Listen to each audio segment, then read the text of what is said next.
Good morning and welcome to our webinar that we were having yesterday, but due to technical difficulty. So we will be sending this webinar to all that have registered. And today we will be hearing from Adrian Bredesen, the Director of Account Strategies, who loves helping houseware brands better understand their target audiences and then use that information to generate better brand awareness and sales through creative, data-driven digital marketing. She is with ePower Home, who is one of IHA's partners, and we have worked with them for years. And today, Adrian will be speaking on crafting a consumer-driven content marketing plan. Adrian? Thank you, Jenny. Yes, I'm Adrian Bredesen, Co-Director of Account Strategies for ePower at Home. I've been with our parent agency, ePower Marketing, for just over 10 years, and I'm so excited to be here today. A little bit more about us. ePower at Home is a full-service digital marketing agency for home and housewares brands. We have been the IHA's digital marketing partner since 1999, like Jenny said. We do a lot of things with IHA year-round, and that includes coming to the International Home and Houseware Show. The upcoming 2019 show will actually be our 11th year there, I believe.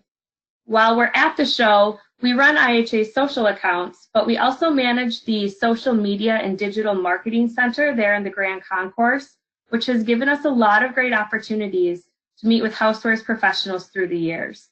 After so many years answering brands' housewares marketing questions, helping the industry understand the digital opportunities available, we decided to go all in and create the first boutique digital agency that's dedicated to housewares brands, which is ePower at Home. We love what we do and we love the housewares industry, so I'm especially excited to be here today to talk to you all about crafting content marketing plans that really resonate with your target audiences in more authentic and effective ways. Before we get into things too far, I just wanted to make sure we're on the same page in terms of what content marketing is, and who better to help with that than Joe Polizzi, one of the founders of the content marketing movement. He defines content marketing as a strategic marketing approach focused on creating and distributing valuable, relevant, and consistent content to attract and retain a clearly defined audience, and ultimately to drive profitable customer action. There are a lot of really important terms he uses here to describe content marketing, and we'll be dissecting this definition and putting it into a more actionable framework today. But when you really break it down, content marketing is just providing people with the information and experiences they need to become loyal to a brand. It's more than product information or how-tos. It's really about giving your audiences what they need in a way that your competitors aren't. I do want to note that content marketing is not new. It's just been getting a lot more attention in the last 5 years or so. To illustrate that, I just pulled a chart from Google Trends that shows the interest people have had over time in content marketing. So you can see the overall growth and peaks here. As it's become a more accepted and expected form of marketing, we've seen an increase in more granular searches like content creator, content marketing analysis, and inbound marketing. So the more general searches for content marketing phrases have started to come back down, as you can see. As people are getting more advanced in their approach to content marketing, their research is just getting a bit more advanced as well. So now that we're on the same page about what content marketing is and what it should do, let's also break down what content marketing is not. And it's not easy. If it was, everyone would be doing it and doing it really well, right? And content marketing isn't fast. Creating and distributing really great content takes time. There's so much more to it than a quick social post or even a blog post. It's not cheap. Beyond the investment in a writing team and content plan, the distribution and placement can be an investment, not to mention advertising for even more reach. It's not boring. Gone are the days when you could just pop up nonsense copy that happened to have the perfect ratio of keywords in the text that was enough to get you to the top of Google. Well-written copy can certainly still earn you great search visibility, but it has to be meaningful, engaging, and thought-provoking to really convert. And last, content marketing is not all about you. You have interesting stories to tell and knowledge to share that isn't just about your products. And that's the content that's going to really make an impact for your brand.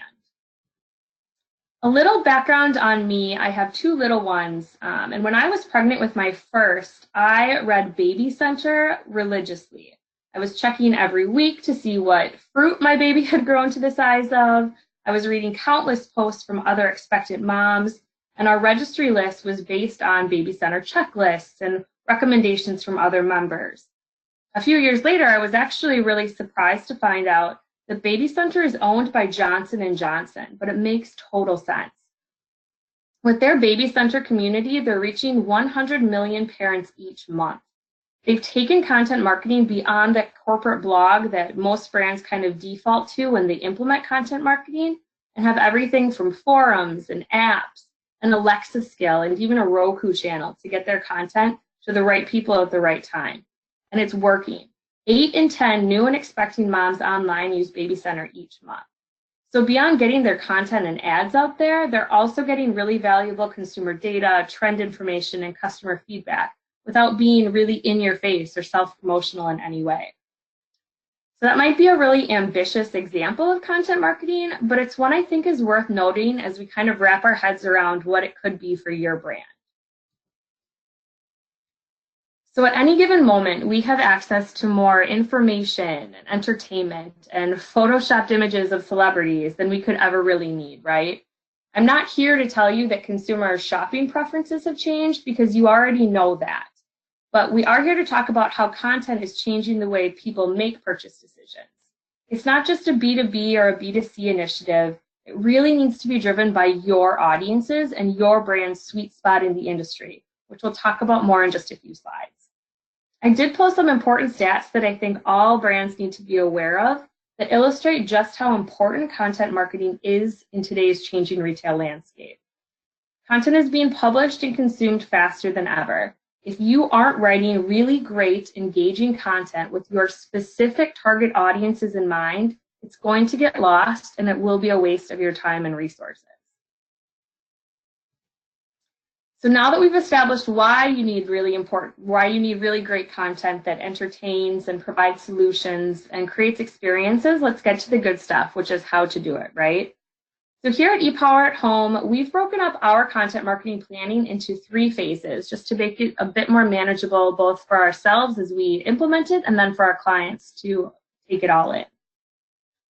As an agency, we use phase 1 to get back to the basics and make sure we really understand our client's goals, but also that we understand our client's brand. So you obviously understand your brand's goals and your positioning in the market, but is it documented? Can you simply and concisely share that information with anybody who asks? If you signed on a new digital marketing team or you hired an internal content writer, do you have this type of brand insight ready for them?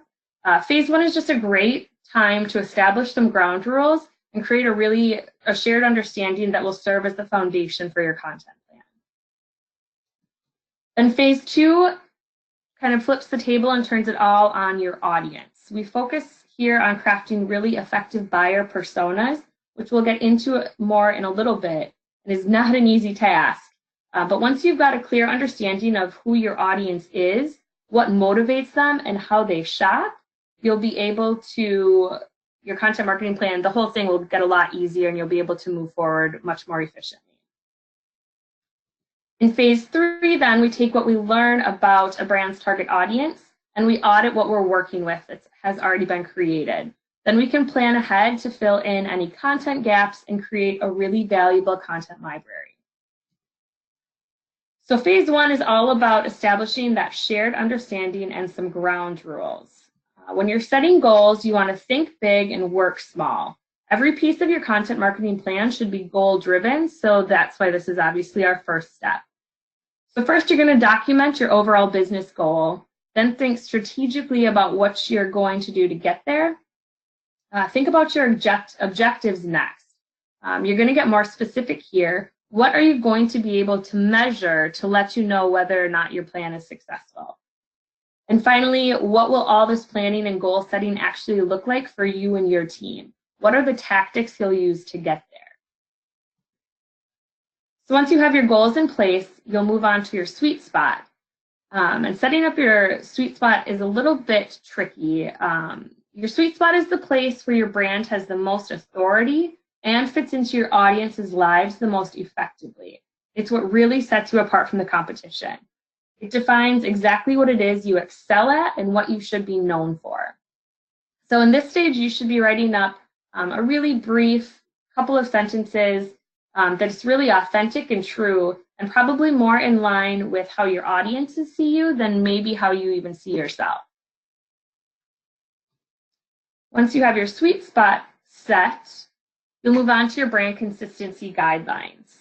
These ensure consistency no matter where your customers find you. They also let you set a tone and voice that is really natural and authentic to your brand, so that your audiences can connect with your messaging in a more dynamic way. This is also where you set the ground rules for how people should be talking when they're writing for your brand, so that you can get some help with your content marketing plan, right? You don't want to have one person doing all the writing for your brand across every channel. So you're going to document and describe your brand's personality and preferred vocabulary in a really easy to understand and easy to share format, so you can get everyone on the same page right from the start. Up next is your editorial mission, and this is going to build off of your sweet spot to outline not necessarily how your brand is differentiated, but how you're going to differentiate your content in this crowded housewares marketplace. So consumers might already know what products you offer, but they probably don't know why they should care about you or what you have to say. So your editorial mission statement gives your writers something to live up to in terms of what their copy needs to do.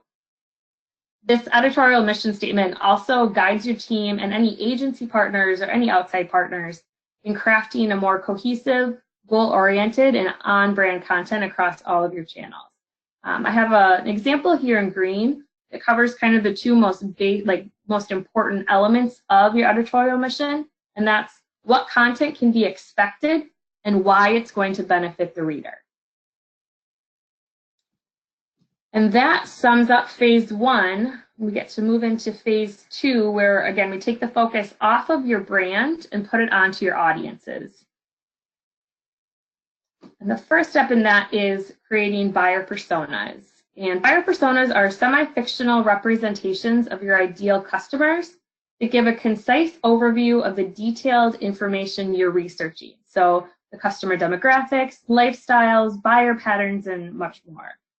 Personas provide a really valuable insight for so many of your teams, from your customer service to your product development to marketing and sales. The personas will really help create a cohesive voice. They'll guide your content and probably your product development and allow for alignment across all parties involved with the brand. Your personas should put a face and a name to different segments of your audience. That lets your team really visualize and connect with them more effectively. There's so many different persona formats available, but just make sure that they're visual, well-organized, and really tailored to your brand. We've actually got a really in-depth guide up on our blog and some free worksheets and templates available for anyone who's ready to tackle the persona development. We're just skimming the surface of how important personas are today and how much really goes into making great ones. So I do encourage you to check out those resources or pass this link on to whoever is responsible for your marketing planning and strategy. Once all your personas are done, and we know who our audiences really are, we can then map out how they make their purchase decisions. When we know what a customer cares about and what they need to make those decisions, we can craft better content to get them there, right? So you need to look at what buyers are looking for at every stage, how they're searching for those answers, and what it takes to convince them that your products are the right buy. So in the awareness stage, buyers probably don't even know they have a need.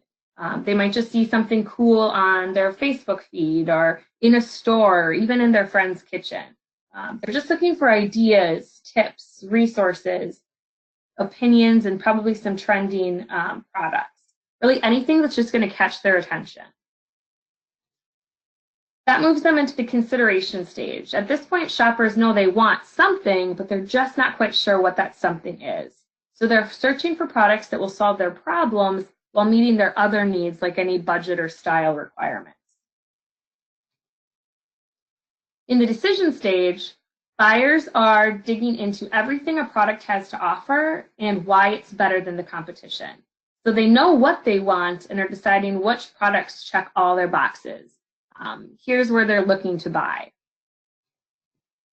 And once they buy, then they enter the retention stage. So here someone has already purchased from you, and now your customers are looking for opportunities to share their experience with your brand and product, but they're also looking for accessories or attachments or other pieces in a set, as well as ideas on how to make the most of their purchases.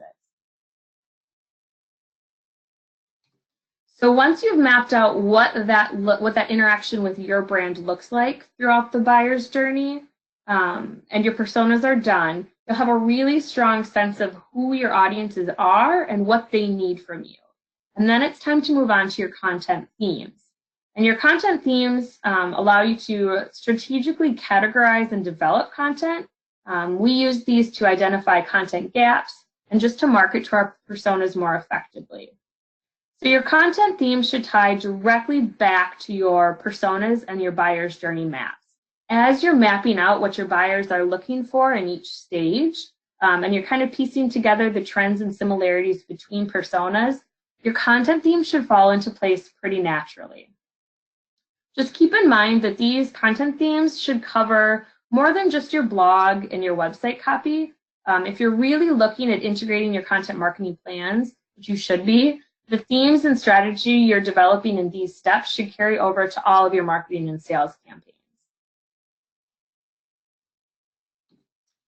Then in phase 3, the real fun begins. You're going to take inventory of what's already been done, research what your target audiences need and are searching for, and then outline your plan to write and distribute your content. So up first, you're going to tackle the content audit. You'll be inventorying your current content. Typically, this includes any existing blog or resources, but not your product or company focused pages. This would be a good time to also create a separate database of landing pages used exclusively for any ad campaigns, maybe another tab in a spreadsheet or just a second list would be really helpful. We document a lot of details about each content piece to help us find all the gaps on a site and then redistribute old content efficiently. You can see there's a sample screenshot of our layout, but when you're setting up your own content audit spreadsheet, just be sure to include on-site information for each content piece. That would include a page title, a content synopsis, and the target personas for that piece. Also, be sure to list any formatting details, and that would include any calls to action for each piece.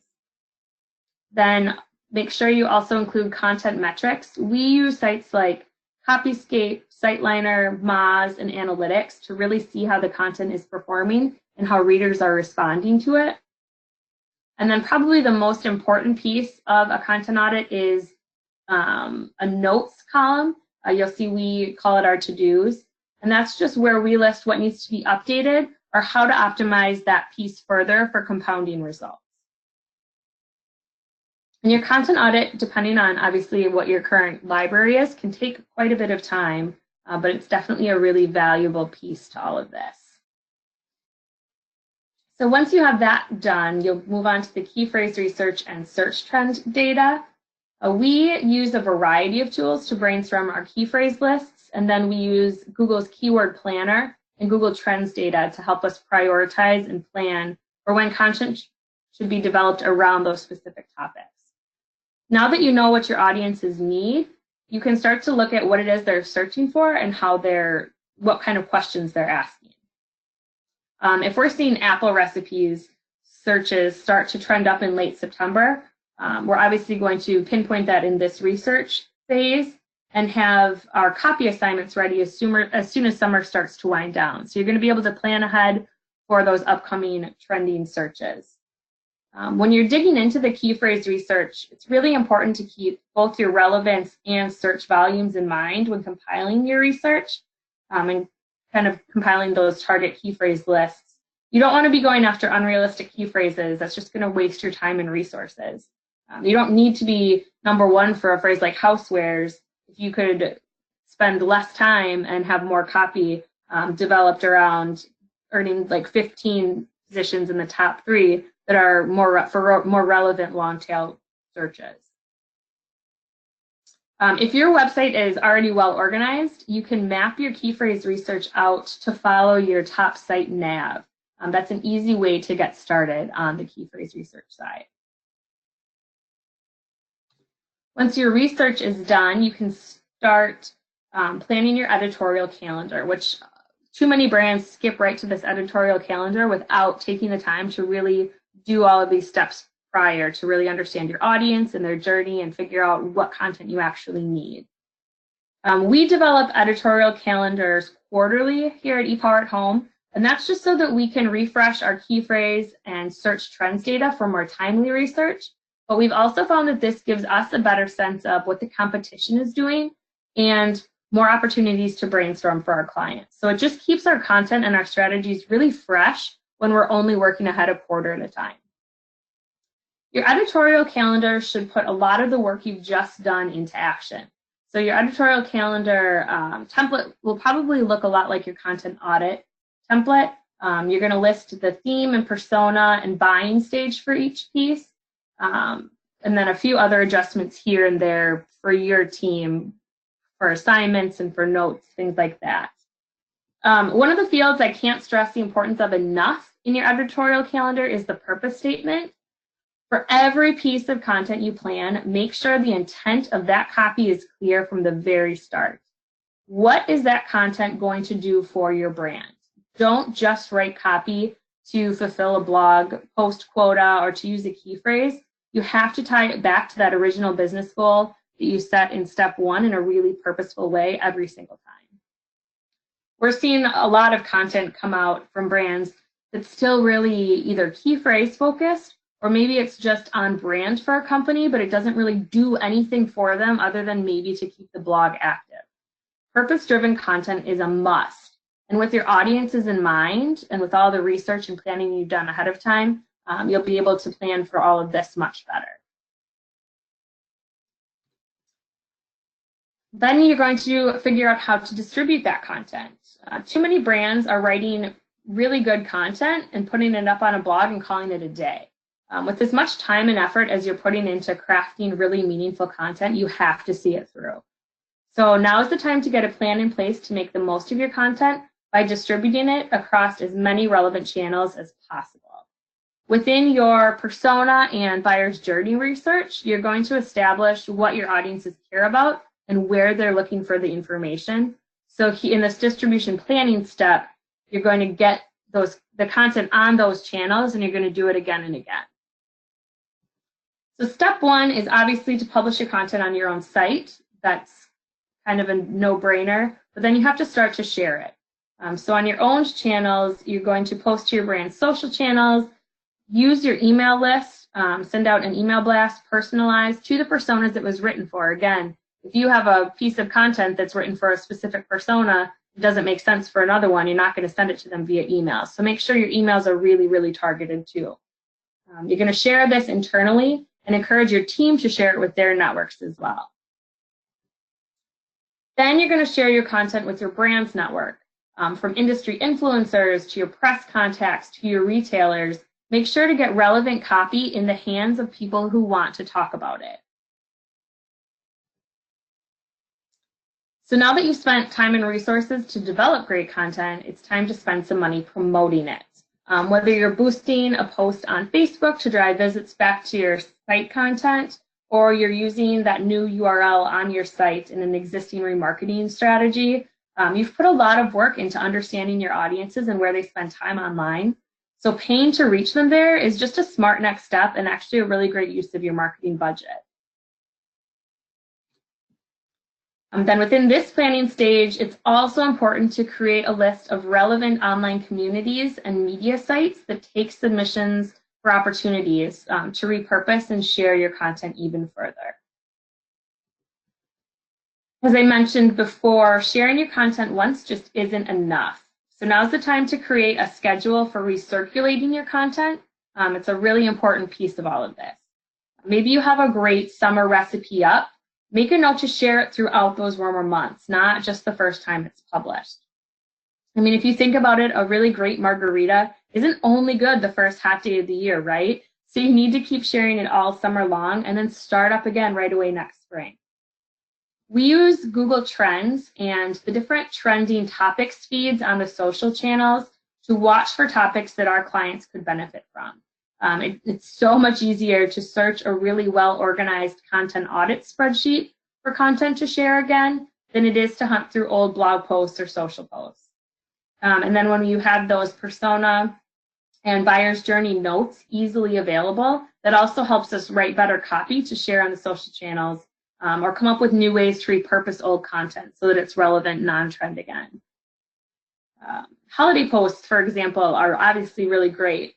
But if you can revise that copy to be more evergreen after the holiday has passed, you'll be able to share it again and again. I was actually just working with a client who had a really beautiful St. Patrick's Day recipe for apples that we can now use again now that it's just about to be apple picking season. And those types of searches are back up on the rise. And with just a little work on that original post, it can be a year-round traffic driver. So it's important to make sure you're making the most of your content and making it evergreen for as long as possible. It is important to note that you should be changing up your content formats and how you share each piece for even better results. So as you're sharing it time and time again, just watch your analytics and the responses on your social channels to see what versions of content people are reacting to and adjust accordingly. All right, we got through that relatively quickly, but a content marketing plan is not a quick fix or a small investment. We understand that. Obviously, your content marketing plan should generate the results you outlined in your goal setting stage, but that can be kind of hard to picture at this point. So I just wanted to go through what you could expect from a really strategic content marketing plan. First and foremost is increased sales. For one of our e-commerce clients, that does have a fully integrated program that relies on kind of the content marketing as the foundation. We increased revenue by almost 20% this summer over last. So whether you're selling direct on your own site or you're relying on your retailers or other channels like Amazon, that brand consistency and persona development work that you do with this content marketing plan will make a difference in your overall digital presence. So your omni-channel strategy will just be more cohesive when you've put in the work ahead of time. You can also expect higher site traffic. As part of an integrated digital strategy that included content marketing and some more technical SEO work for a client, we generated a 206% increase in site sessions during that client's peak season this year over last. Once you've developed your personas and those buyer's journey maps, your key phrase and search trends research will show you where you can develop the copy that's going to drive more traffic. It's just a more strategic way to go about it. And beyond more traffic, you're also going to be getting better quality traffic since you're spending more time understanding your audiences. We delivered personas and worked with one of our clients on really meeting their audience's needs. And we were able to increase their family-focused website users, which were a top priority for them, by over 200% to their site. Again, once you're putting your focus back on your audiences and every step and everything you do, you'll be more engaging and attractive to them, right? That's the goal. You'll be able to quit wasting your time writing copy that's talking to the wrong people or not really talking to anyone at all and start attracting your true target market. You'll also notice an improvement in your on-site engagement. People are going to start spending more time on your site, interact with more pieces of content, more information on your site. In your analytics, you'll see your bounce rate will probably start to decrease.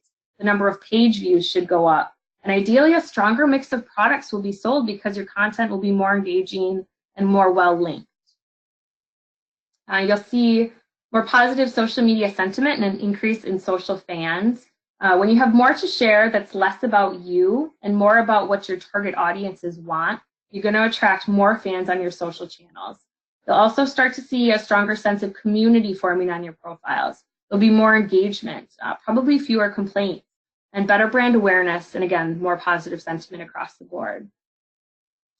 You'll also start seeing stronger brand authority and trust. When you start sharing content from within that sweet spot, that's less self-promotional and more focused on helping your target audiences learn more about what you do and how you fit into their lives, you're going to earn their trust. You'll also be carving out just a more authoritative spot for yourself in the industry, someone that they turn to for more than just a product complaint or a question. So with that, I walked you through how we craft consumer-driven content marketing plans. The process isn't easy, it's not fast, but it just takes the guesswork out of your content marketing by making every piece you write more purposeful and focused on your target audiences. So you'll be able to access this recording on the IHA's website. I have a short link for you there.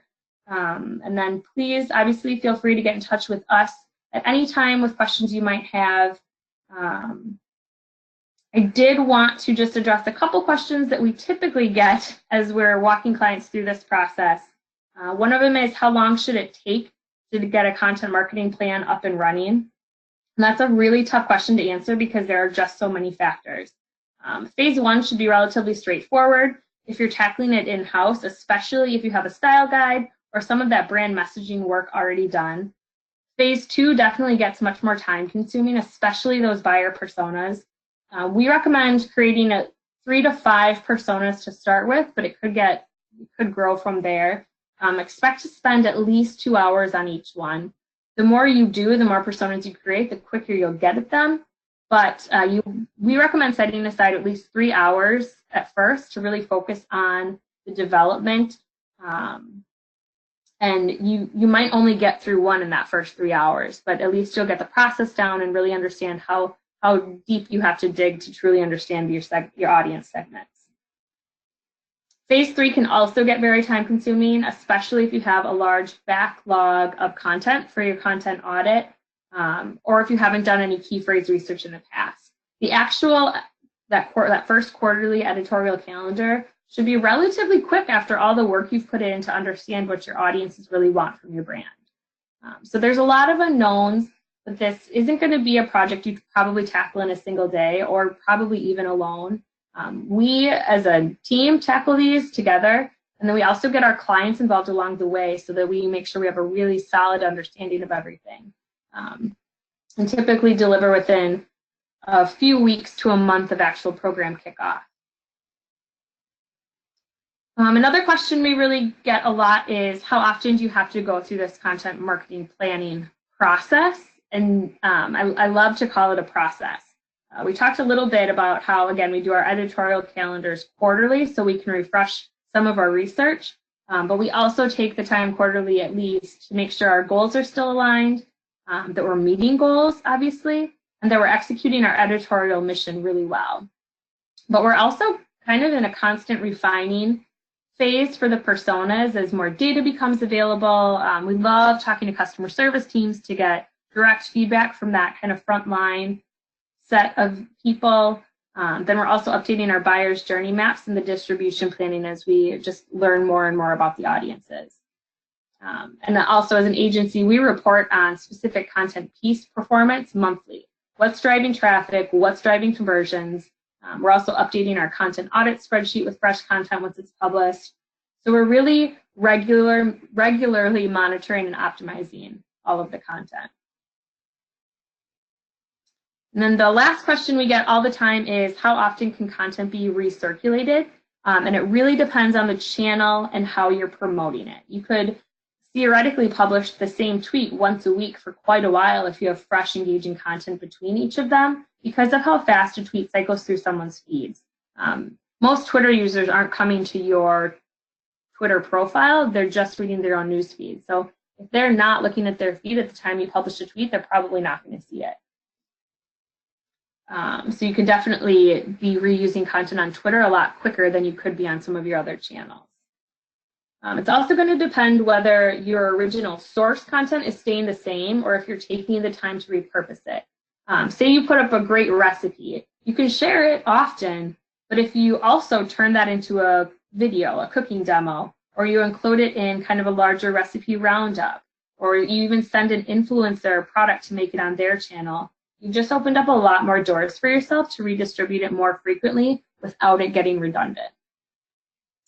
And then the search trends and performance of the content are really going to also dictate how often you recirculate it. Is there a spike in relevant searches or a trending topic it makes sense for you to post with? Are people still responding to it?